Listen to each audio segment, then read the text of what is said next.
మన పూర్ణిమలో కళ్యాణం కమనీయం సేల్స్ ప్రతి 15,000 రూపాయల కొనుగోలుపై కంచి కాటన్ శారీ ఉచితం.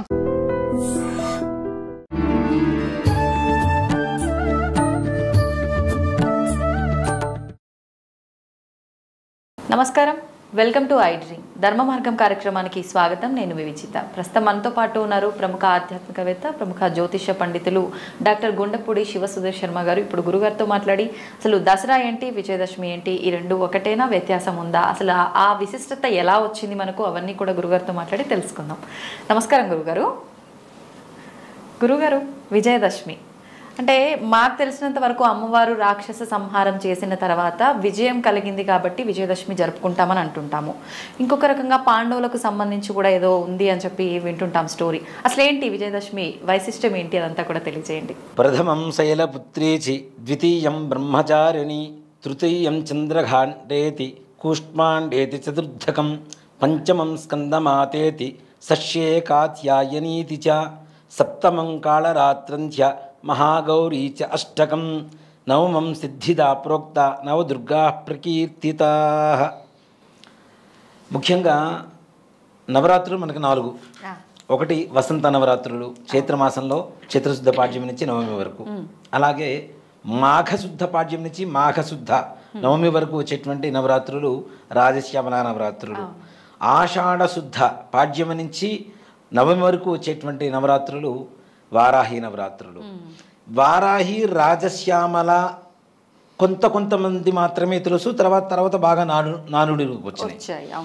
వసంత నవరాత్రులు, అలాగే శరద్ ఋతువులో వచ్చేటువంటి శ్రీమద్ దేవి శరన్నవరాత్రాలు.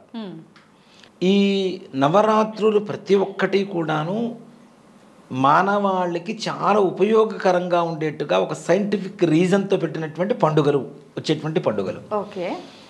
ఋతువు మారినప్పుడల్లా ఒక నవరాత్రి పండుగ వస్తుంది.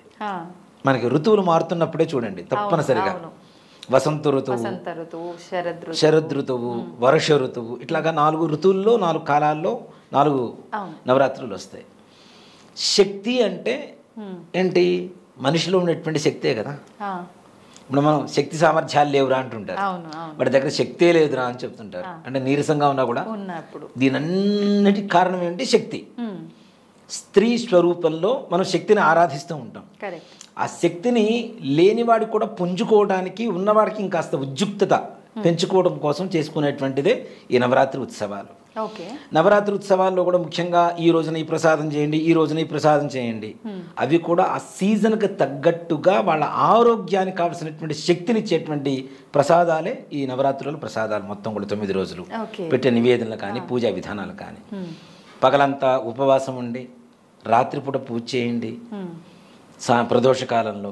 ఇవన్నీ కూడా ఒక సైంటిఫిక్ గొప్ప సైన్స్ అనమాట. ఒక మాట చెప్పాలంటే కొన్ని వేల సంవత్సరాల క్రితం కనుక్కున్నటువంటి ఒక సైంటిఫిక్ రీజన్స్తో ఉన్నటువంటి పండుగలు.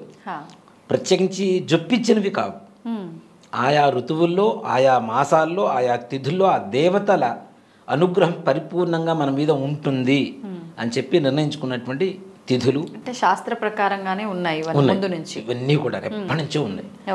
ఈ దసరా అనేటువంటిది ప్రపంచం మొత్తం కూడాను అత్యద్భుతంగా చేసుకునేటువంటి పండగ. అందులోనూ మన తెలంగాణలో మరీ బతుకమ్మ అసలు విశేషమైనటువంటి పండుగ. అసలు ఎక్కడ చూసినా ఆడపిల్లల్ని కానివ్వండి, పెళ్ళైన వాళ్ళు కానివ్వండి, చక్కగా మంచిగా అలంకరించుకొని, బొట్టు పెట్టుకొని, పూలు పెట్టుకొని, కళ్ళకు పసుపు పూసుకొని, మంచిగా అంటే సుమంగళి బాలాస్వరూపంగా ఎలా అయితే ఉండాలో అలానే ఉంటూ చక్కగా పండగ వాతావరణం చేసుకునేటువంటి 10 రోజులు వచ్చేటువంటి పండగ. గవర్నమెంట్ రూల్స్ ప్రకారం కూడా మిగిలిన వాటికి దేనికి 10 రోజులు సెలవులు ఉండవు. కేవలం దసరాకి మాత్రమే 10 రోజులు సెలవులు ఉంటాయి. మన అదృష్టం నిజంగా, అంతే కదా. 10 రోజులు సెలవులు, 10 రోజులు పండగ, ప్రతిరోజు ఒక దేవత అలంకారం. ఇక్కడ ఈ అలంకారాల విషయానికి వస్తే కూడాను ఒక్కొక్కరు ఒక్కొక్క చోట వారి ఇష్టానుసారంగా చేసుకుంటూ ఉంటారు. ప్రాంతాచారం, వాళ్ళ సంప్రదాయం ఏదైతే ఉంటుందో. ఇప్పుడు విజయవాడలో ఒక రకంగా చేస్తారు, శ్రీశైలంలో మరొక రకంగా చేస్తుంటారు. ఒక్కొక్క దేవాలయంలో కూడాను వారికి అనుకూలంగా ఉండేటువంటి అమ్మవార్లు కానివ్వండి, ఏవైనా ఐహిక ఆముష్మిక సుఖాన్నిచ్చేటువంటి దేవతలే. ఓకే. ధనపరంగా, ఆరోగ్యపరంగా, సంతానపరంగా, కుటుంబపరంగా ఏవైతే అవసరమవుతాయో ఆయా వరాలని, ఆ యొక్క అనుగ్రహాన్ని ఇచ్చేటువంటి దేవతా స్వరూపాలే అన్నీ కూడా. అయితే ఇప్పుడు శక్తి పీఠాల దగ్గరలో ఉన్న ఆ ప్రాంత ఆచారాన్ని బట్టి అది వాళ్ళు ఆచరిస్తున్నారు. దగ్గర ఉండేటువంటి శక్తిపీఠం ఏదైతే ఉంటుందో ఆ ప్రాంతంలో ఆయా ఆచారాన్ని బట్టి వాళ్ళు చేస్తూ ఉంటారు. మనకి ఇక్కడ ముఖ్యంగా మనకి చాలా మంది కూడా తెలంగాణ, ఆంధ్రాలో విజయవాడని బాగా ఇదిగా తీసుకుంటాం, మనం పాటిస్తుంటాం. ఆ పద్ధతిని ఎక్కువగా పాటిస్తూ ఉంటాం. విజయవాడలో ఏ అలంకారం అయితే అదే అలంకారం మన గుళ్ళల్లో చేసుకోవడం, ఇళ్లలో చేసుకోవడం, అమ్మవారి అష్టోత్తరం పూజ చేసుకోవడం, ఇలాంటివి చేస్తూ ఉంటారు.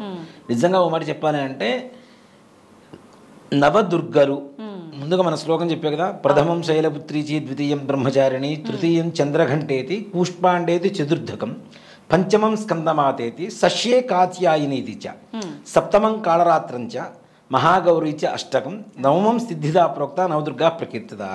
ఈ 9 దుర్గలు నవరాత్రులు. ఓకే. అందరూ కూడాను దుర్గా స్వరూపాన్ని ప్రతిరోజు పూజించాలి అంటే నాకు ఆ శక్తి చాలక ప్రసన్నమైనటువంటి దేవతా స్వరూపాలలో ఎక్కువగా పూజ చేస్తూ ఉంటారు. ఓకే. ముఖ్యంగా మొదటి రోజున బాలా త్రిపుర సుందరి. బాల అంటే ఎవరు? చిన్న పిల్ల. నిజంగా చాలామంది ఇప్పుడు సంప్రదాయం తగ్గింది, కానీ ఇప్పటికీ నేను చేస్తున్నటువంటి దేవాలయాల్లో నిజబాల పూజ అని చెప్పి చేస్తూ ఉంటాం. 8 సంవత్సరాల లోపల అమ్మాయిని తీసుకొని అమ్మాయికి ఉదయం పూట స్నానానికి కావాల్సినటువంటి, తలంటుకోవడానికి కావాల్సినటువంటి వస్తువులన్నీ ఇచ్చి, అమ్మాయిని మరలా మధ్యాహ్నం కావాలలో చిన్న చిన్న ఫుడ్ ఏదైనా పెట్టి, పండ్లు పలహారాలు ఇట్లాంటివి పెట్టి, సాయంకాల సమయంలో అమ్మాయిని మరలా దేవాలయానికి పిలిచి కాళ్ళు కడిగి, కాళ్ళకి పసుపు పూసి పారాణి పెట్టి, చక్కగా బొట్టు పెట్టి, తల జడ వేసి, పూలు పెట్టి అమ్మాయికి వస్త్రాలు సమర్పించుకుంటాం. అమ్మవారి స్వరూపంగా నిజబాల పూజ అంటారు తప్పనిసరిగా. దీన్నే కుమారి పూజ అని కూడా అంటారు. కౌమారి వేరు, కౌమారి వేరు, బాల వేరు. కౌమారము అంటే దాదాపు 15-16 ఏళ్ళు ఉన్న వాళ్ళు కౌమారి అంటారు. ఓకే. కాబట్టి బాల పూజ అంటే చిన్నపిల్లలకి దాదాపుగా 4-5 ఏళ్ళు, 6 ఏళ్ళు, 7 ఏళ్ళు, మహా అయితే 8 ఏళ్ళు, అంతకుమించి వయసు పెరగకుండా ఆ లోపల ఉండేటువంటి వాళ్ళని నిజబాల పూజ చేస్తాం. నిజంగా ఆ బాల పూజ చేసినప్పుడు అమ్మవారి వచ్చి తీసుకుంటుందేమో అనుకున్నంత ఆనందంగా కలుగుతుంది. అలాగే చివరి రోజున సువాసిని పూజ కూడా చేస్తాం. అంటే శాంత స్వరూపాలు ఎక్కువగా పూజ చేస్తూ ఉంటాం. అలానే బాల, గాయత్రి, సరస్వతి, దుర్గా, రాజరాజేశ్వరి, లలితా పరమేశ్వరి, భువనేశ్వరి రూపాలు ఏమైనా పూజ అమ్మకే. మరి అన్ని రూపాలున్న అమ్మ శక్తి ఒక్కటే కదా, ఒక్క రూపంగా ఎందుకు ఆరాధించకూడదు? ఇన్ని రూపాలు ఎందుకు ఆరాధించాలి చెప్తా. ఇక్కడ ముఖ్యంగా మహిషాసురుడు అనేటువంటి రాక్షసుడు అతి బలవంతుడు. ముఖ్యంగా కోర్టులో ఏదైనా ఒక ఇది ఇచ్చాం, దాఖలాలు చేసుకున్నాం, దానికి ఎలా దశల వారీగా ఇచ్చేస్తూ ఉంటారు. లైక్ హైడ్రా ఒక్కసారిగా ముట్టడిస్తే ఏమవుతుంది? జనాలు తిరుగుబాటు చేస్తున్నారా లేదా? అలాగే అమ్మవారు రాక్షస సంహారం చేయాలి అంటే ఒక్కొక్క శక్తి రూపంలో అమ్మవారు అవతరిస్తూ ప్రయత్నం చేసింది. ఆమెలోంచి ఒక్కొక్క శక్తిని అవతరింపజేయడం, ఆ శక్తితో యుద్ధం చేయడం. అలా కాదనుకున్నప్పుడు ఇంకొక శక్తి, అలా కాదనుకున్నప్పుడు ఇంకొక శక్తి, చివరికి ఈ నవశక్తులు మొత్తం కలిపి మహిషాసుర మర్దనిగా అవతరించి మహిషాసుర రాక్షస సంహారం చేసింది. అంటే చిన్న చిన్నగా ప్రయత్నిద్దాం, అంతే. తర్వాత ఒక్కసారిగా మొత్తం అమ్మవారి నవశక్తిని మొత్తం కలిపి యుద్ధం చేసింది. కాబట్టి ఒక్కొక్క రోజు ఒక్కొక్క అవతార రూపంలో అవతరించింది. కాబట్టి ఆ అవతారానికి మనం ప్రాధాన్యత ఇస్తూ పూజ చేస్తూ ఉన్నాం. అలా 9 రకాల శక్తులు కలిపితేనే నవదుర్గలేని మనకి నవరాత్రులు వస్తున్నాయి, ముఖ్యంగా చెప్పాలంటే. అయితే ఈ నవరాత్రులలో ఎవరైతే పూజా విధానం అంటే భక్తియుక్తులతో చేస్తారో తప్పనిసరిగా అమ్మవారి అనుగ్రహం పరిపూర్ణంగా ఉంటుంది. మొదటి రోజు బాలా త్రిపుర సుందరి పూజ చేసిన రోజుకి చిట్ట చివరికి రాజరాజేశ్వరి అమ్మవారు విజయదశమి రోజున మీరు ఇంట్లో పటం పెట్టుకొని లలితమ్మవారు పటం పెట్టుకొని పూజ చేయండి. కలశాలు, విగ్రహాలు, దేవాలయాలు ఇవన్నీ తీసి పక్కన పెడతాం. మొదటి రోజున అమ్మవారి ఫోటో చూడండి, మీరు ఫోటో తీసుకోండి కావాలంటే అమ్మవారి ఫోటోని. అమ్మవారి ఫోటోని అవ్వడం ఏంటరా అని చెప్పి చాలామంది నన్ను విక్రించవచ్చేమో, కానీ 10వ రోజు అమ్మవారి ఫోటోలోనే ఒక పరిపూర్ణత్వం కనబడుతూ ఉంటుంది, మార్పు తెలుస్తుంది తప్పనిసరిగా. ఇప్పుడు నేను మా దేవాలయంలో అలంకారాలు చేస్తూ ఉంటా. ఏ రోజుకి ఆ రోజు అమ్మవారి ఎక్స్ప్రెషన్స్ అంటాం కదా, ఫేస్ ఎక్స్ప్రెషన్స్, అవి మారిపోతూ ఉంటాయి. అది గమనించే వాడికి మాత్రమే అర్థమవుతుంది. నువ్వు ఎలా చేస్తే అలా వస్తుందని కాదు, నేను ఎలా చేయాలో ఆవిడ నిర్ణయించుకొని నాతో చేయించుకుంటుంది. నేను చేయటం కూడా కాదు, ఆవిడ నిర్ణయించుకొని చేయించుకుంటుంది. అలంకారం మొత్తం అయిపోతుంది. మరుసటి రోజు పొద్దున్న మరలా దేవాలయం తలుపులు తెరిచిన తర్వాత చూస్తే ఆ దేవి శక్తి ఆ అమ్మవారి విగ్రహంలో వచ్చి కూర్చుందేమో అనిపిస్తుంది. అలాగే చివరి రోజున అమ్మవారి మొహాన్ని అలంకారం చేసిన తర్వాత ఇంకా అక్కడి నుంచి బయటికి పోబుద్ది కాదు మనకి. అలానే చూస్తూ నిండుగా ఉంటుంది. అసలు ఎంత ప్రశాంతంగా ఉంటుంది అంటే 10 రోజులు చేసినటువంటి అర్చనలు, అభిషేకాలు, ఈ హోమాలు, వీటి ఫలితం మొత్తం అమ్మవారి రూపంలో కనబడుతుంటుంది. నిండు చంద్రుడు ఎట్లా కనబడతాడో ఆ విధంగా కనబడుతుంటుంది అమ్మవారు. అంటే అమ్మవారు పరిపూర్ణంగా మనం చేస్తున్నటువంటి పూజ స్వీకరిస్తుంది, సాక్షాత్ అక్కడ ప్రత్యక్షమై తీసుకుంటుందని చెప్పడానికి నిదర్శనం అది. అంతే. అది ఇంట్లో పటం కావచ్చు, కలశం కావచ్చు, ఏదైనా పెట్టుకోండి, మీకు తగినటువంటి ఒక మార్పు, పరిపూర్ణత్వం ఏదైతే ఉందో ఆ పరిపూర్ణత్వం తప్పనిసరిగా చివరి రోజున కనబడుతూ ఉంటుంది. ఇప్పుడు ఆలయాల్లో అంటే మీరు అన్ని రకాల మంత్రాలతో అమ్మవారిని ఆరాధిస్తారు కాబట్టి ఇలాంటి మార్పు వస్తుంది. ఓకే, ఇంట్లో అలాంటి మంత్రాలు అవన్నీ ఏం చేయలేరు కదా, నిజంగా అక్కడ కూడా అమ్మవారు వచ్చి ఉంటారా? నిజంగా తప్పనిసరిగా ఆర్తితో పిలవాలి, మంత్రంతో కూడా కాదు. అక్కడ ఆర్తితో పిలిస్తే, ఇప్పుడు మంత్రాలు చెప్పే బ్రాహ్మణం కొంతమంది ఉంటాం, అహంకారంతో మంత్రం చెబితే అమ్మవారు వస్తుందా? రారు. కాదు కదా, కాదు కదా. అమ్మవారిని ఆర్తితో పిలవాలి, హృదయపూర్వకంగా మనస్ఫూర్తిగా భక్తితో విశ్వసించి అమ్మా నువ్వు రా అమ్మ అంటే, నిజంగా చెప్తున్నానమ్మా, అమ్మవారి అనుగ్రహం చాలా చాలా విశేషంగా ఉంటుంది. నేను అంతకుముందు కూడా కొన్ని చోట్ల చెప్పాను, నవరాత్రులు అలంకారం చేస్తూ ఉన్న సమయంలో, అంతమంది మన దాంట్లో కూడా చెప్పినట్టున్నా నేను. నా 13వ సంవత్సరంలో నేను అలంకారాలు చేయడం మొదలుపెట్టా అమ్మవారికి. నా 11 సంవత్సరాలకు ఒక దేవాలయానికి ప్రధానార్చకత్వం తీసుకున్నా నేను. 11 సంవత్సరాలకి 13 సంవత్సరాలకి అమ్మవారికి అలంకారం చేయాలి అనేటువంటి ఒక మొదలుపెట్టాం. గుంటూరులో హరిహర క్షేత్రం అని ఒక దేవాలయం ఉంటుంది, దాంట్లో శివాలయంలో రాజరాజేశ్వరి అమ్మవారు ఉంటుంది. సరే, ఇప్పుడు 13 సంవత్సరాలకి ఎంత ఉంటాం? మహా అయితే ఇంత సైజులో ఉంటాను గట్టిగా, మహా అయితే. నాతో పాటు ఒక సహాయం తీసుకున్నా, ఒక సహాయకుడిని, పెద్ద ఆయన్ని. ఆయనకి అప్పటికి 40-42 ఏళ్ళు ఉంటే, సరే వచ్చి చేస్తాను సుధీర్, నీతో పాటు హెల్ప్ చేస్తాను, చేద్దామని అన్నారు. నా ఇంట్రెస్ట్ కొద్దీ ఆయన వచ్చారు నాతో పాటు. వచ్చి సరే అని చెప్పి చేస్తున్న సమయంలో మహర్నవమి, మహిషాసురమర్దిని అలంకారం అమ్మవారు. అన్ని రోజులు అలంకారం చేస్తున్నాం. తెల్లవారితే మహర్నవమి, మహిషాసురమర్దిని అలంకారం, దుర్గాష్టమి పూజలు మొత్తం అయిపోయినాయి, అంతా అలంకారం చేసాం. ఇప్పుడున్న టెక్నాలజీ ఓ మాట చెప్పాలంటే 90sలో లేదు పెద్దగా.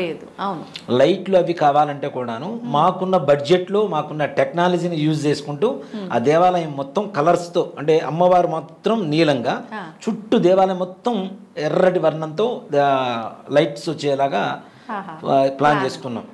పెద్ద కర్ర కట్టాం అమ్మవారికి ఎదురుగా, పైన దాన్ని మొత్తం బల్బులు పెట్టేసి మొత్తం బ్లూ లైట్స్ పెట్టేసాం. బ్లూ కలర్ పేపర్ అంటే ఇచ్చేసాం దానికి, మొత్తం ఇట్లా కట్టేసి పెట్టేసాం. దేవాలయం చుట్టూ కర్టన్స్, క్లాతులు, వైట్ క్లాత్ కట్టేసి వాటి కింద గిన్నెలు పెట్టి గిన్నెల్లో బల్బులు పెట్టి వాటి మీద రెడ్ కలర్ పేపర్ వేసాం. ఈ సారీ ఏదైతే కర్టన్ ఉంటుందో కర్టన్కి రిఫ్లెక్ట్ అవుతూ ఉంటుంది రెడ్ మొత్తం. ఇప్పుడు పవర్ ల్యాంప్స్ అంటాం కదా, అవి అప్పట్లో ఆ టెక్నాలజీతో వాడుకున్నాం మేము. మస్తు క్రియేటివ్గా ఆలోచించి పెట్టాం. మొత్తం అయిపోయింది, మహిషాసురమర్దిని అలంకారం అయిపోయింది. 12 అవుతుంది అర్ధరాత్రి. ఇంకా ఆయన, నేను వెళ్ళిపోతాను సుధీర్, నువ్వు క్లీన్ చేసుకుంటావు కదా, నేను వెళ్ళిపోతున్నాను అన్నారు. నాకున్న అలవాటు ఏంటంటే మరుసటి రోజు పొద్దునకి మొత్తం రెడీగా ఉండాలి, లేకపోతే నాకు రాత్రి నిద్ర కూడా పట్టదు. సరే ఆయన వెళ్ళిపోయారు కదా అని చెప్పి నేను మొత్తం చిమ్ముతూ ఉన్నాను, దేవాలయం మొత్తం క్లీన్ చేసుకుంటూ ఉంటే ఇలా తల వంచుకొని చిమ్ముతూ ఉంటాం కదా మొత్తం.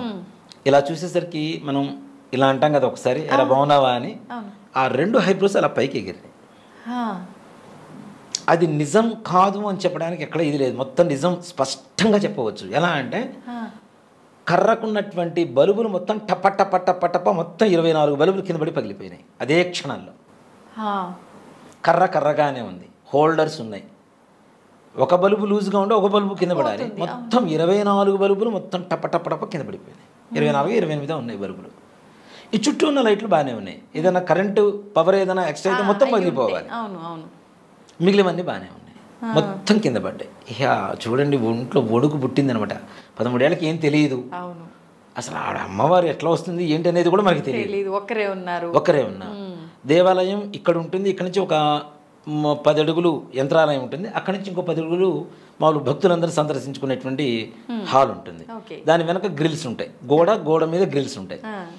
అదే గుళ్ళో మా రూము అప్పట్లో అర్చకుడికి ఇచ్చినటువంటి రూము. మా అమ్మగారిని తీసుకొని వచ్చే భయం పుట్టి, అమ్మ నువ్వు వచ్చి కూర్చో కాసేపు, నేను అక్కడ క్లీన్ చేసుకుంటా, నాకు ఏదో సౌండ్లు అవుతున్నాయని. మా అమ్మగారు వచ్చారు. అమ్మవారికి ఎదురుగా కూర్చొని ఆవిడ తూలుతూ నిద్రపోతున్నారు. నిద్రపోతుంటే నేను ఇక్కడి నుంచి 20 అడుగుల దూరంలో గట్టిగా అరిస్తే వినపడదా? అనిపిస్తుంది. అమ్మవారు ఎదురుగా కూర్చున్నా ఒక నుంచి లే లే అని చెప్పి ఇక్కడి నుంచి గట్టిగా అరుస్తున్నా.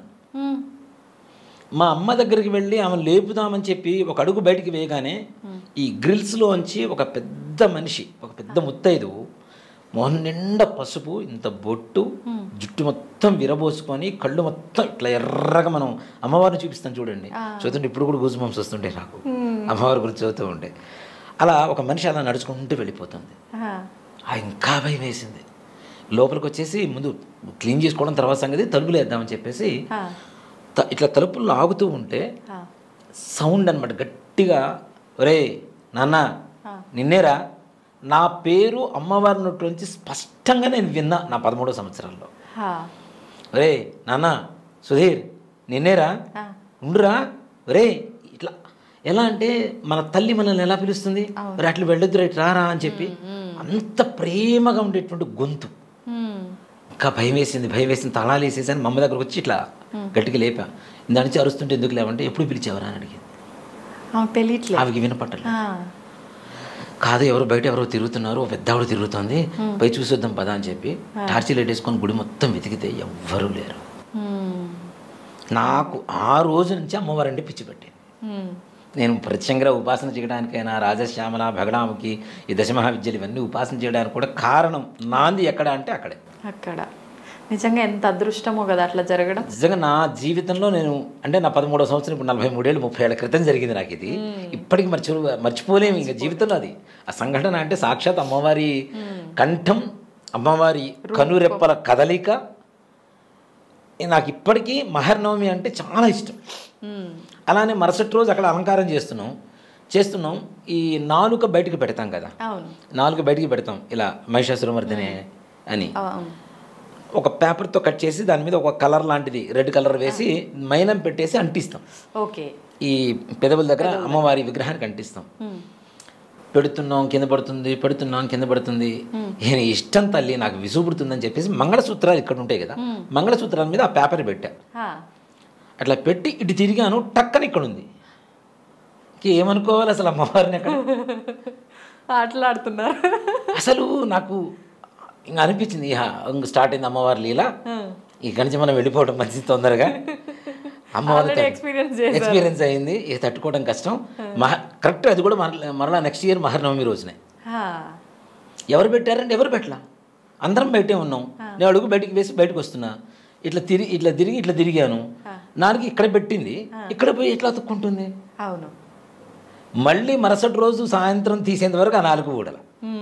అప్పటికి 10 సార్లు ప్రయత్నించినా ఉండనటువంటి నాలుక ఆ ఒక్కసారిగా అట్లా అంటుకుపోయింది.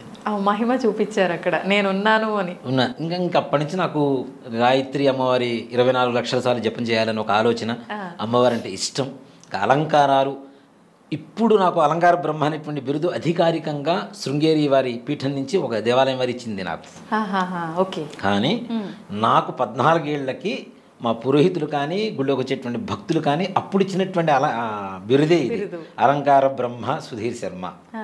అంటే నాకు ఇష్టంగా చేస్తాను నేను, అది కష్టంగా ఏ రోజు భావించాలి. అమ్మవారు అంటే ఇష్టం కాబట్టి మొత్తం చేసిన తర్వాత కూడా నచ్చలేదు అంటే మళ్ళీ మొత్తం విప్పదీసి మరలా చేసేవాడిని.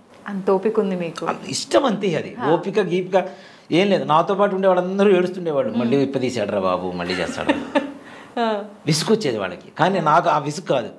మరుసటి రోజు భక్తులు పొద్దున్నే గుళ్ళోకి వస్తే అమ్మవారి రూపం కనపడాలి. రాజరాజేశ్వరి అమ్మవారు కదా, రాజరాజేశ్వరి అమ్మవారు కనపడకూడదు. అక్కడ మహిషాసురమర్దన అంటే మహిషాసురమర్దన కనపడాలి, దుర్గా అంటే దుర్గాదేవి కనపడాలి, బాల అంటే బాల కనపడాలి. అంత ఇష్టంగా అమ్మవారు చేయించుకునేది. ఇప్పటికీ నాకు నవరాత్రులు అంటే ఒక రకమైనటువంటి ఒక వైబ్రేషన్ మైండ్లో. మరుసటి రోజుకి నిజంగా ఒకటి చెప్తాను, అమ్మవారి అనుగ్రహం అనేది రేపొద్దున ఎలా అలంకారం చేయాలి, ఇవాళ రాత్రికి చేస్తాం, రేపు ఉదయం అలంకారం అనేది రాత్రికి చేస్తాం. సాయంకాలం దేవాలయానికి వెళ్ళడానికి స్నానం చేసేటప్పుడు ఒక మగ్గు నీళ్ళు ఇట్లా నెత్తిన పడగానే కళ్ళ ముందు కనబడుతుంటుంది. రేపు చేయాల్సిన అలంకారమా? అదే వెళ్ళి అక్కడ నేను డెవలప్ చేస్తా.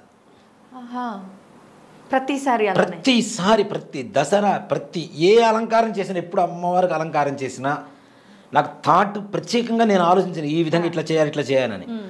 ఆ స్నానం చేసేటప్పుడు ఏదైతే స్ఫురణకు వస్తుందో అమ్మవారు కళ్ళ ముందు కనపడుతుందో, నెక్స్ట్ డే మార్నింగ్ నాకు అక్కడ అది కనపడుతుంది అమ్మవారు. అంటే నా మనసులో ఉన్నది అది మైండ్లో ఫిక్స్ అయిపోతుందేమో తెలియదు. అక్కడికి వెళ్ళి అదే అలంకారం, అవే కలర్ శారీసు, అవే కలర్ ఫేస్ కూడా కలర్ వేయటం, అదే రూపం, ఆ కలర్ దండలు కూడా అట్లానే వస్తాయి. వాళ్ళు ఇచ్చే దండలు కూడా మనం మామూలు పూల దండలు కావాలని ఆర్డర్ ఇస్తాం, కానీ ఇలా ఈ రంగే కావాలని చెప్పం కదా. కానీ వాడు మాత్రం మరుసటి రోజుకి అవే తీసుకొచ్చి ఇస్తారు. అన్ని ఆమె అలా చేయించుకుంటారు. ఆవిడ సంకల్పంతో జరుగుతున్నటువంటి కార్యక్రమం ఇది, ఓ మాట చెప్పాలి. అంతే అంతే. కాబట్టి నవరాత్రుల్లో భక్తితో చేస్తే రోజుకో ప్రసాదం పెట్టామా లేదా ఇవన్నీ తీసి పక్కన పెడదాం. ఆత్మ నివేదన పెట్టండి, ఆత్మ నివేదన చేయండి. ముందు మనస్సుని అమ్మవారి మీద లగ్నం చేస్తే తప్పనిసరిగా అమ్మవారు పలుకుతుందా అంటే పలికి తీరాల్సిందే, అనుమానమే లేదు ఎటువంటి పరిస్థితుల్లో. మొదటి రోజు బాల, రెండో రోజు గాయత్రి, మూడో రోజు అన్నపూర్ణ, నాలుగో రోజు లలిత, ఐదో రోజు భువనేశ్వరి, ఆరో రోజు సరస్వతి, ఏడో రోజు వచ్చేసరికి మహాకాళి, ఎనిమిదో రోజు దుర్గాష్టమి దుర్గా, తొమ్మిదో రోజు మహర్నవమి, 10వ రోజు రాజరాజేశ్వరి. ఈ 10వ రోజు రాజరాజేశ్వరి అలంకారం అనేది ఇప్పుడు చాలా మందికి అనుమానం ఉంటుంది. నవరాత్రులే కదా, 10వ రోజు ఎందుకు పూజ చేయాలి అంటే, హస్తా నక్షత్రంతో నవరాత్రులు ప్రారంభమవుతాయి, శ్రవణ నక్షత్రంతో అంత్యమవుతాయి. ఓకే. ఈ శ్రవణ నక్షత్రం ఉన్న సమయంలోనే అమ్మవారిని అక్కడి నుంచి ఉద్వాసన చెప్పాలి. మనం కలశం పెడతాం కదా, కలశం కానీ ఫోటో కానీ ఏదైనా, అది అక్కడి నుంచి మంగళవారం రోజున అదే శ్రవణ నక్షత్రంలో మాత్రమే మనం ఉద్వాసన అనేది పలకాలి. కాబట్టి 10వ రోజు కూడా ఉదయం కూడా పూజ చేయాలి. ప్రతిరోజు సాయంకాలం వరకు ఉపవాసం ఉండి అప్పుడు పూజ చేసుకుని భోజనం చేస్తున్నాం కదా, మరి 10వ రోజు ఎలా చేయాలంటే మధ్యాహ్న సమయంలో అమ్మవారిని పూజ చేసుకొని ఉదయం పూట ఉద్వాసన చెప్పి మధ్యాహ్న సమయంలోనూ భోజనం చేయాలి తప్పనిసరిగా. ఓకే. పండుగ రోజు కాబట్టి తప్పనిసరిగా. మరి విజయదశమికి దసరాకి సంబంధం ఏంటి? విజయదశమి వేరు, మన నవరాత్రులు వేరు. విజయదశమి అంటే పంచపాండవులకి విజయం కలిగినటువంటి రోజు కాబట్టి విజయదశమిగా వచ్చింది. Okay okay.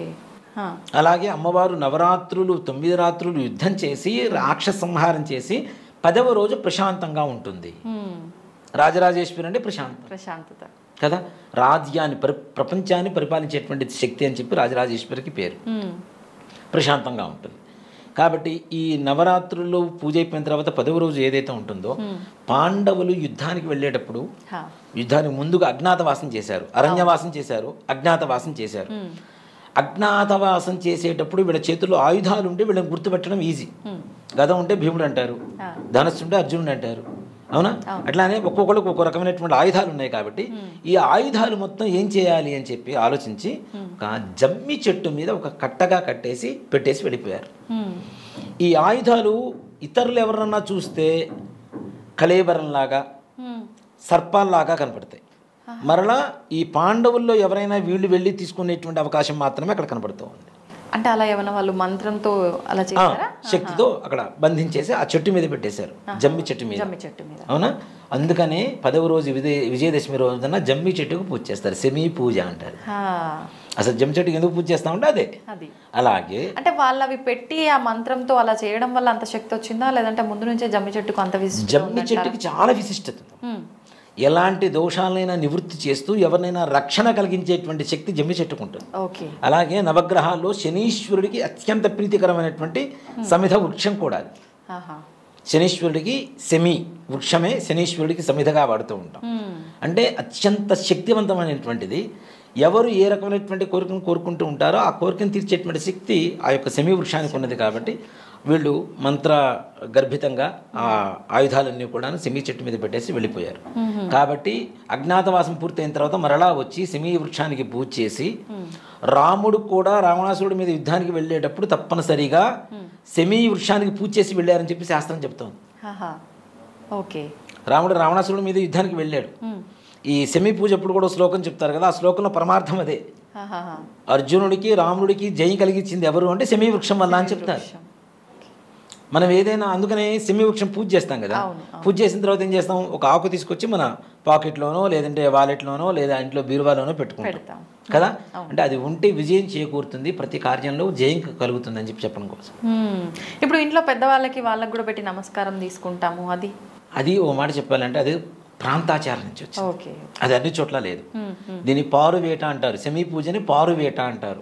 వేరే చోట ఎక్కడో చెట్టు ఉంటే ఆ చెట్టు దగ్గరికి వెళ్ళి దానికి కావాల్సినటువంటి నైవేద్యాలు, బలులు ఇట్లాంటివి కొంత ప్రాంతాల్లో జంతు బలులు కూడా ఇస్తూ ఉంటారు. అక్కడ ఆ జంతు బలులు మొత్తం నిషేధించిన తర్వాత ఆ మేక తోకని కొద్దిగా అట్లా కోసేసి అక్కడ పడేసి వస్తారు. రక్తాన్ని దాన్ని బలి చేసి వస్తుంటారు.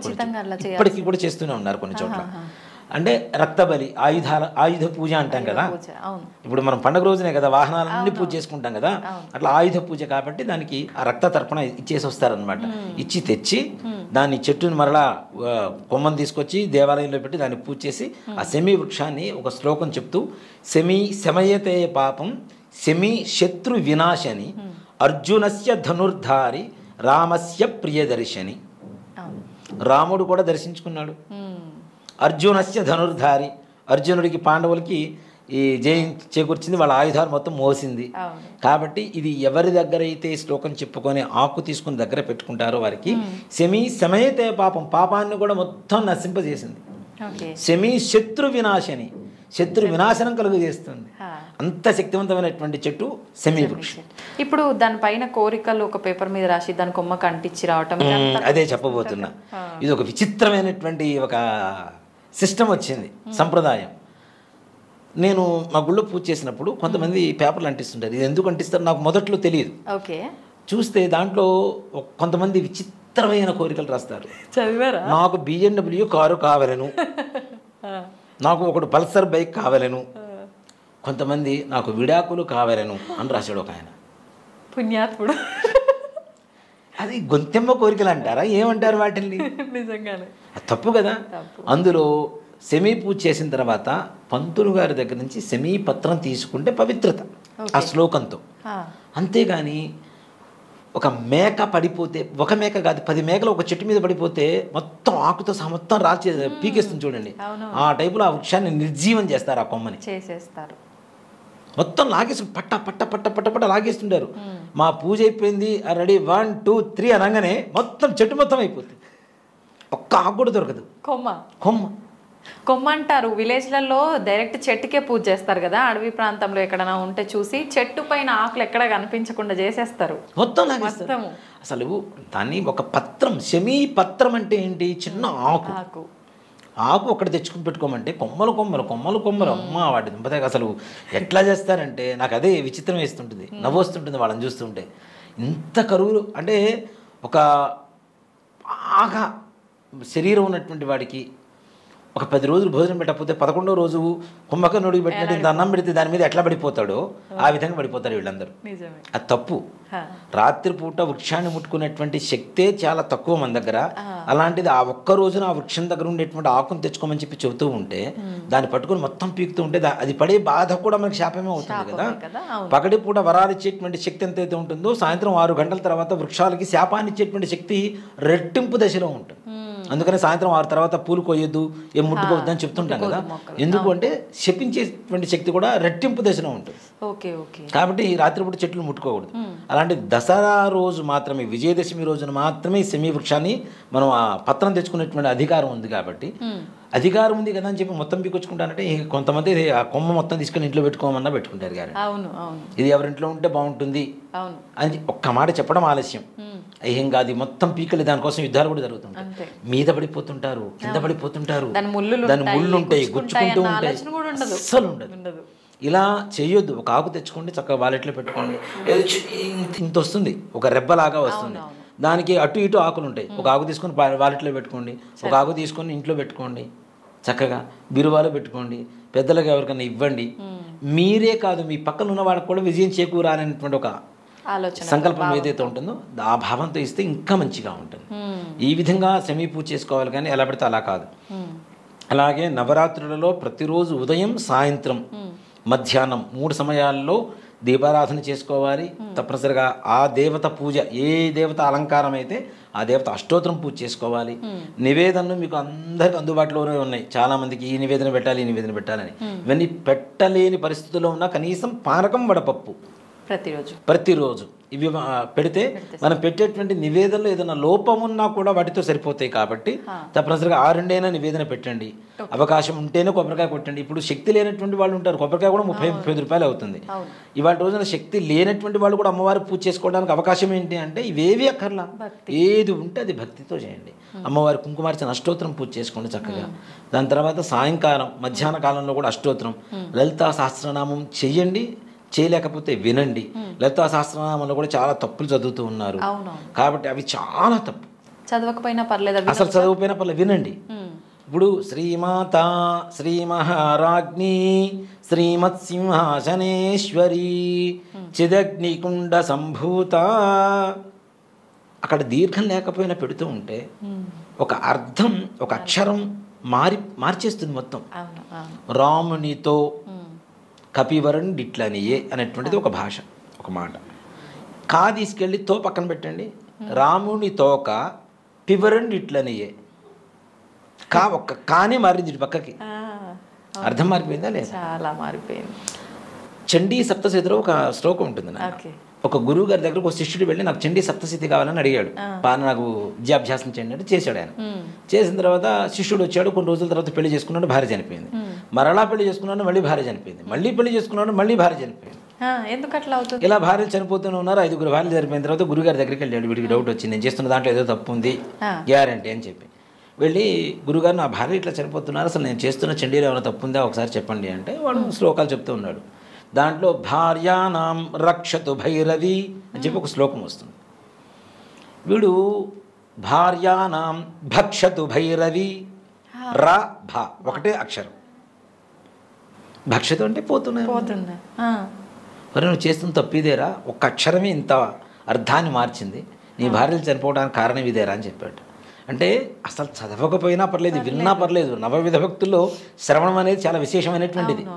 కాబట్టి విన్నా పర్లేదు, కానీ లేని పొంది రాగాలు తీసి ఎవరిష్టానికి వాడు ఒక సంగీతంలాగా దాన్ని మార్చేసి, అందరూ సంగీత విద్వాంసులే, ఎవరికి వాళ్ళు గానకోకిల, అసలు అంటే దాన్ని మారుస్తున్నారు. అలా మార్చడం అనేది తప్పు. ఉన్న దీర్ఘాలు తీసేసి లేని వాటికి దీర్ఘాలు పెట్టి ఒత్తులు పెట్టి ఉన్న వాటికి ఒత్తులు తీసేస్తే దాని అర్థం మారిపోతుంది, వచ్చే పరమార్థం మారిపోతుంది. అంతే. కాబట్టి దయచేసి లలితా సహస్రనామం కానీ ఖడ్గమాల కానీ త్రిశతి కానీ ఏవైనా చేసేటప్పుడు జాగ్రత్తగా చేయాలి. 1-2 సార్లు వింటూ ఉంటే నోటికి వస్తూ ఉంటుంది. అప్పుడు పుస్తకం తీసుకొని చక్కగా చదువుకోండి. దానివల్ల ఉపయోగం ఉంటుంది. కానీ ఎలా పడితే అలా చదివితే మాత్రం వచ్చేటువంటి పర్యవసానం వేరే విధంగా ఉంటుంది. కాబట్టి ఉదయం మధ్యాహ్నం సాయంత్రం లలితా సహస్రనామం అష్టోత్తరంతో పూజ చేసుకోండి. చక్కగా వింటూ మా పక్కన పెట్టుకోండి, ఆడియో వింటూ పూజ చేసుకోండి, నివేదన పెట్టండి, ఆ ప్రసాదం తీసుకోండి, రాత్రిపూట తీసుకోండి. తప్పనిసరిగా 9 రోజులు నిష్టగా చేయగలిగితే అమ్మవారు మన ఇంట్లో తిరిగినటువంటి అలికిడి శబ్దం అనేది మన చెవుల్లో పడుతూనే ఉంటుంది. గ్యారెంటీ. అర్ధరాత్రి పూట ఉలిక్కిపడి లేచి కూర్చోపోతే అడగండి. అంటే అది భయం కాదు, అమ్మవారు వచ్చిందని చెప్పడానికి సంకేతం. ఓకే. ఇప్పుడు 9 రోజులు వేలు కాని పక్షంలో 3 రోజులు 5 రోజులు కూడా అవకాశం ఉందంటారు కదా? అవును. అలా చేసుకోవాలంటే ఏ తిథుల్లో చేసుకోవాలి? ముఖ్యంగా 5 రోజులు లేదు, 3 రోజులు చేస్తాం. 3 రోజులు. ఓకే. సరస్వతి అమ్మవారి అలంకారం, మూలా నక్షత్రం, దుర్గాష్టమి, మహర్నవమి, ఈ 3 రోజుల్లో కూడా అంటే 5 రోజులు ముందు 6 రోజులు ఏవైతే ఉంటాయో అవి అవకాశం లేకపోతే ఆడవాళ్ళకు ఉండేటువంటి ఇబ్బందులు కావచ్చు, వేరే మహిళలు కావచ్చు, పురులు కావచ్చు, అలాంటివి ఏమన్నా ఉంటే చేసుకోలేకపోతే మిగిలిన 3 రోజుల్లో ఒకే ఇంట్లో ఇప్పుడు 4-5 అమ్మాయిలు ఉంటారు, ఇబ్బందికరమైనటువంటి వాతావరణం ఉంటుంది. అలాంటి వాళ్ళకు కూడా కుదరకపోతే కనీసం మిగిలిన 3 రోజుల్లో చేసుకోవచ్చు. ఈ 3 రోజులు కూడా చేయలేమనుకునేటువంటి వాళ్ళు మాత్రం తప్పనిసరిగా చివరి రోజైనా సరే అమ్మవారిని పూజ చేసుకోవటం. ఇలా లేదు, అమ్మవారి దేవాలయానికి వెళ్ళండి, సరిపోతుంది. అక్కడ కూర్చొని కుంకుమార్చన జరుగుతుంటే ప్రతి దేవాలయంలో జరుగుతూనే ఉంటే కుంకుమార్చన చేయించుకోండి, దర్శనం చేసుకోండి, తీర్థప్రసాదాలు తీసుకొని రండి. నియమంగా మీరు ఉండండి, మనస్సును నియమంగా ఉంచుకోండి. అంతేగాని ప్రతిరోజు కూర్చొని గంటలు అమ్మవారికి పూజ చేస్తేనే అవుతుంది అనేది మాత్రం తప్పు. ఓకే. మనస్ఫూర్తిగా 10 నిమిషాలు చేయండి. మనసు లేకుండా గంటలు చేసి మాత్రం ఏ ఉపయోగం? చేస్తుంటారు, చాలా మందిని చూస్తుంటాను. శ్రీమాత శ్రీ మహారాజ్ని ఏమే ఉప్పేసావా, ఈ రకమైనటువంటి ఇవి నిజంగా ఎక్కువ ఉన్నాయి. పప్పు మాడిపోతుంది చూడు, విజిల్స్ వచ్చినాయి, 3 వచ్చినాయి, ఇవే రకమైనటువంటి వీళ్ళ ఆలోచన ఎక్కడుంది? అమ్మవారి మీద లేదు, ఇంట్లో వంటింట్లో ఉండే కిచెన్ మీద ఉంది. అంత దౌర్భాగ్యమే వచ్చి పడింది మనకి. అది పూర్తి చేసుకున్న తర్వాత ఇచ్చేయి, ఇది పూర్తి చేసుకున్న తర్వాత అది ఇచ్చేయి కాదు, రెండు జరిగిపోతూ ఉండాలి. ఈ మధ్యలో ఫోన్ వస్తుంది, అక్కాయ్ అక్కడ జ్యువెలరీ షాప్లో చాలా బాగున్నాయి అక్క, సరే నేను మధ్యాహ్నం వెళ్ళిపోతాం, అమ్మవారు పూజ చేసుకుని తొందరగా పూజ చేసుకుని వచ్చేస్తాను. అంత హడావుడే వచ్చింది. ధ్యాసం చిత్తం శివుడి మీద, భక్తి పాచపల మీద అన్నట్టు ఉంటుంది. ఇలాంటి అంటే చాలా చోట్ల నేను ప్రాక్టికల్గా చూస్తుంటాను కాబట్టి. ఇప్పుడు గుళ్ళల్లో కూడా సామూహికంగా జరుగుతున్నాయి లలిత సహస్రనామాలు, ఇలాంటి పారాయణాలు అన్నప్పుడు కూర్చుంటారు, ధ్యాస అంతా షాపింగ్ల మీద, బట్టల మీద, పక్క వాళ్ళు వేసుకొచ్చిన నగల మీద, పక్క వాళ్ళు కట్టుకున్న చీరల మీద, బ్లౌజ్ డిజైన్స్ మీద ఎక్కడ కుట్టించాం, అవునా ఎంత అయింది. ఈ రకమైనటువంటి అంటే నా కళ్ళారా చూస్తుంటా, నా చెవులారా వింటూ ఉంటా. అక్కడ అభిషేకం జరుగుతూనే ఉంటుంది, వీళ్ళ గొడవ వీళ్ళదే, మా గొడవ మాదే. అక్కడ మంత్రం కాదు, ఇక్కడ మంత్రాలు ఎక్కువ. కాబట్టి ఇలాంటివి లేకుండా ఉన్న 10 నిమిషాలైనా మనస్ఫూర్తిగా అమ్మవారి మీద మనస్సును లగ్నం చేస్తే అమ్మవారు తప్పనిసరిగా అనుగ్రహిస్తుందమ్మ.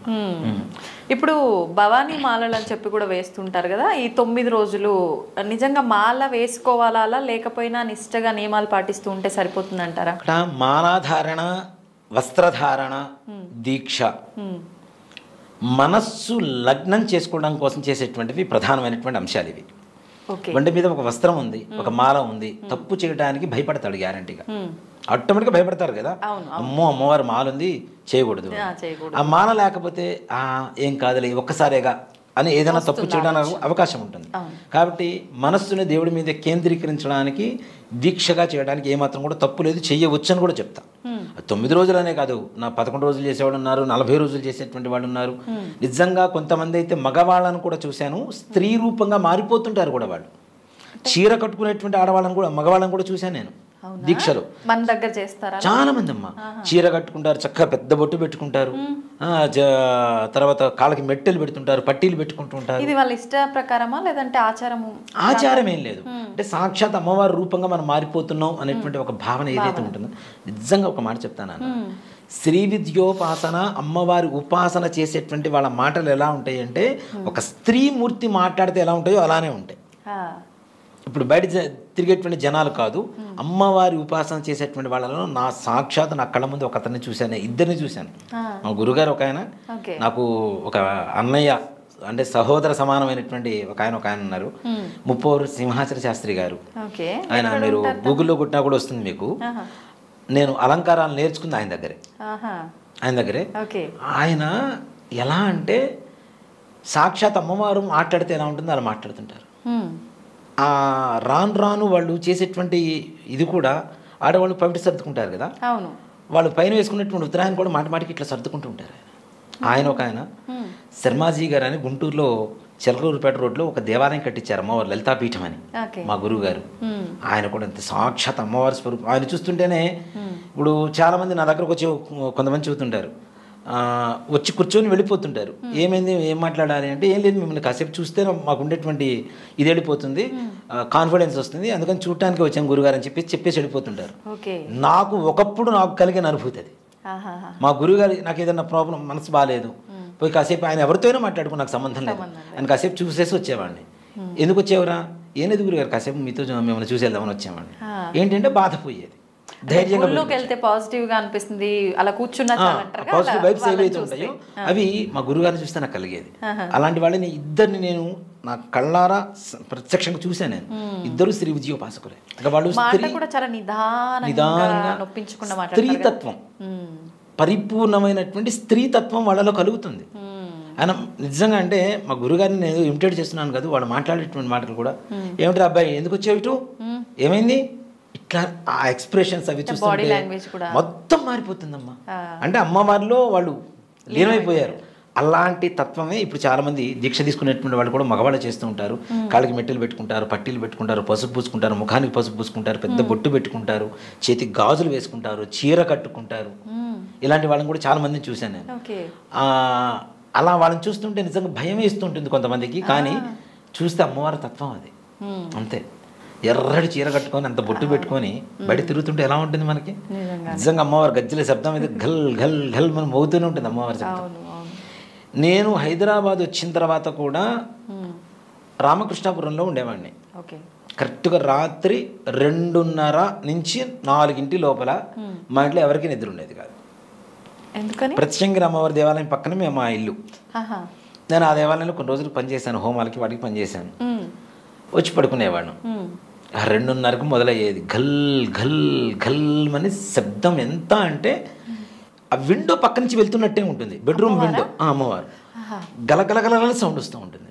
చుట్టూ చూస్తే ఎవరు ఉండేవాడు కాదు. పోనీ అది నా ఒక్కడి భ్రమ అనుకుంటే ఒకరోజు నాకు వినపడింది. చూశాను, వారం రోజులు విన్నాను.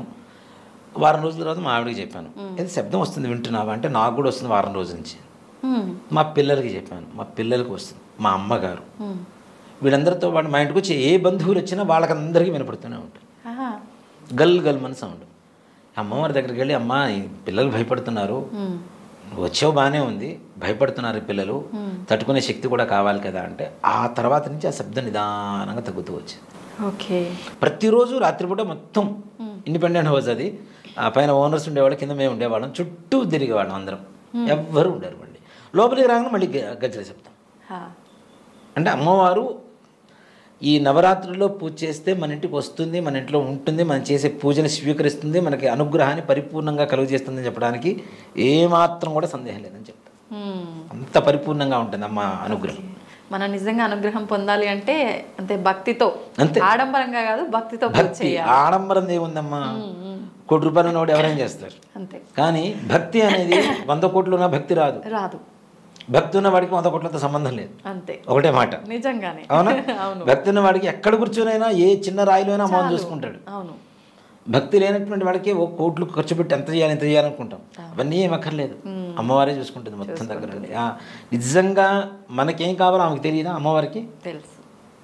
మనం అది కావాలి ఇది కావాలని కోరుకోవాల్సిన అవసరం లేదు. మనకేం నాకేం కావాలో నీకు తెలుసు కాబట్టి నువ్వు ఏది ఇస్తే తీసుకుంటా అని చెప్పమండి. అమ్మవారి సంకల్పం చేసుకోండి. ప్రతి ఒక్కటి అమ్మవారు ఇస్తూనే ఉంటుంది. మనకి కష్టాలు రావని చెప్పను. మనం చేసుకున్న కర్మ మనకు కష్టాలు రాకుండా ఎలా ఉంటాయి? ఇప్పుడు చెయ్యి మనదే, కత్తి మన ఇంట్లోదే, కోసుకుంటే రక్తం రాదా, నొప్పి రాదా? కాబట్టి మనం చేసుకున్న కర్మకి మనం అనుభవించాలి. కానీ కష్టాల నుంచి దాటవేసేటువంటి మార్గాన్ని చూపిస్తుంది అమ్మవారు. చేపట్టుకొని ఆ నదిని దాటిస్తుంది, మనకి కష్టాల నదిని దాటించి ఒక తీరానికి చేరుస్తుంది. ఓకే. ఇప్పుడు ఉపవాసం అన్నారు కదా, కొంతమంది అంటే మధ్యాహ్నం తిని అలా చేస్తారు, కొంతమంది నైట్ తిని డే అంతా ఉంటారు, కొంతమంది అసలు మొత్తం లిక్విడ్స్తోనే ఉంటారట, రకరకాలుగా చేస్తుంటారంట. అసలు ఎలా చేయాలి ఉపవాసం? ఓ మాట చెప్పాలి అంటే, రాత్రి పూజ, నవరాత్రుల పూజ కాబట్టి రాత్రిపూట పూజకి ప్రాధాన్యత ఎక్కువ ఉంటుంది. ఉదయం అంతా ఏం తినకుండా ఉండాలంటే అసలు ఏం తినకుండా ఉండొద్దు, ఓన్లీ లిక్విడ్సే. నీరసం వస్తూ ఉంటుంది, ఏదైనా ఫ్రూట్స్ తినండి, లేదు అవకాశం లేదు ఉప్మా చేసుకొని తినండి చక్కగా. బియ్యప్రవ్వతో టిఫిన్స్, బియ్యప్రవ్వను కొద్దిగా వేయించేసి పెసరపప్పు వేసి దాంట్లో జీలకర్ర వేసి వండుకోండి చక్కగా, వాము వేసి, ప్రశాంతంగా ఉంటుంది, కడుపు చల్లగా ఉంటుంది బియ్యప్రవ్వ వల్ల కదా. బియ్యప్రవ్వతో ప్రసాదం చేసుకొని తినచ్చు చక్కగా, ఉప్మా చేసుకొని. అసలు ఏమీ తినకుండా సాయంత్రం వరకు ఉండి సాయంత్రం పూజ అయ్యేసరికి అమ్మ ఆరైపోయిందిరా, పూజ మొదలు పెట్టేద్దాం, 7:00 అయిపోతే భోజనం ఏమే అయిందా అంటుంటే దానివల్ల ఉపయోగం ఏముంటుంది? కాబట్టి అలా కాకుండా ఏదైనా అల్పాహారం సేవించి నిద్రపోకుండా ఉండి పూజ చేసుకోగలిగితే మంచిది. నిద్రపోతే ఇంద్రియ నిగ్రహం అనేది ఉండదు. కళలో మన నిద్రపోయిన తర్వాత మన శరీరం మంది కాదు, మన ఆలోచన మంది కాదు, వేరే చోటకి వెళ్ళిపోతుంటుంది. కాబట్టి ఆ నిగ్రహం ఉండాలంటే ఎక్కువ తింటే నిద్ర వస్తుంది, తక్కువ తిని పని చేసుకో, హుషారుగా ఉంటావు. సాయంకాలానికి మంచిగా ఓపిక ఉంటుంది, హాయిగా పూజ చేసుకో. సాయంత్రం 6:30 తర్వాత పూజ మొదలు పెట్టుకొని పూజ చేసుకొని రాత్రి చక్కగా భోజనం చేసి పడుకోండి, ప్రశాంతంగా ఉంటుంది. అంతేగాని అసలు ఏం తినకుండా ఉండి, ఇందా చెప్పే కదా, చిత్తం శివుడి మీద భక్తి చెప్పుడి మీద, అలా ఉంటే కష్టం. అలా ఉండకుండా ఉండాలి అంటే కనీసం అల్పాహారం సేవించాలి. అట్లా ఇప్పుడు మనం గోకర్ణంలో మోక్షనారాయణ బలైనటువంటి పూజా విధానం చేస్తుంటారు పితృదోషాలకి. వాళ్ళు తప్పనిసరిగా అక్కడ ఉండేటువంటి గురువుగారు కూడా ఏం చెప్తారు అంటే, పొద్దునే వెళ్ళగానే స్నానం చేయించి దర్శనం చేసుకొని రమ్మని చెప్తారు. రాగానే చక్కగా టిఫిన్ పెడతారు, గ్లాస్ నిండా కాఫీ కానీ టీ కానీ పాలు కానీ ఇస్తారు, ఏది అడిగితే అది ఇస్తారు. ఈ 2 తిని కాఫీ తాగిన తర్వాత పూజ మొదలు పెడతారు. ఎందుకు అని అడిగాను నేను. ఏం తినకుండా చేస్తే పితృకార్యం మంచిది కదా అని అడిగాను నేను. చేస్తారు, 2.5-3 గంటలు పడుతుంది. ఈ మధ్యలో ఆకలి అన్న చిన్న మాట వస్తే మీరు చేసిన పూజ అంతా waste. Please subscribe to iDream. Please subscribe iDream. And please subscribe to iDream. For more videos, subscribe to iDream. Please like, share and subscribe to the channel.